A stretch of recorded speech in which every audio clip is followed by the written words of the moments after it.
প্রেক্ষাপট আসলে বিষয়টা কি ঘটেছিল সেটা একটু লক্ষ্য করে দেখুন। একটি ছোট্ট বাচ্চা যে কিনা প্রায় কয়েক লক্ষ টাকা দামের মোবাইল ফোন ছিনতাই করে নিয়ে পালিয়েছেন, আর পেছন পেছন আসছেন মাত্র কয়েকজন।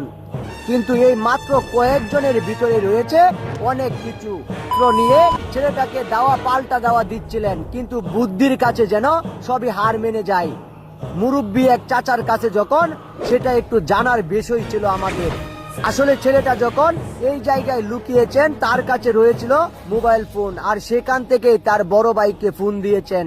আসলে সে এখন বিপদের সম্মুখীন, আর বড় ভাই হচ্ছে এমনই, আসলে সব এটার সাথেই জড়িত।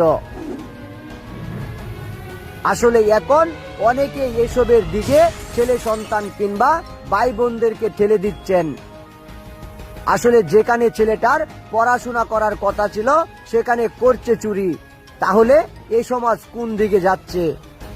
আর এভাবে যদি চলতে থাকে তাহলে আপনার সন্তান কিংবা আপনার ভাই একদিন এসবের খাতা থেকে নাম মুছে উঠবে, হয়ে যাবে সব থেকে বড় চোর।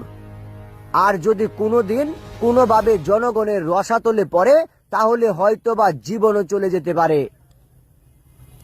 তাই আমি বলবো সতর্কতা অবলম্বন করুন। আপনার ছোট ভাই কি করছে সেদিকে লক্ষ্য রাখুন। আপনার ছোট ভাইকে চুরির জন্য লেলিয়ে দিবেন না।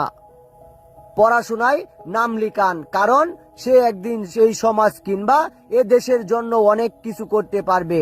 কিন্তু এখনই যদি চুরি শিখে ফেলে তাহলে একদিন সে দেশের সেরা চুরের খাতায় নাম লিখাবে, সেটাই তো স্বাভাবিক। তাই আমি বলবো পরিস্থিতি বুঝে অবস্থা বুঝে কাজ করুন। টাকাটাই সব না, যদি টাকাটাই সব হতো তাহলে কেউ কামলা দিত না, অন্যের কাজ করে টাকা ইনকাম করতো না। তাই আমি বলবো সতর্কতা অবলম্বন করে কাজ করুন।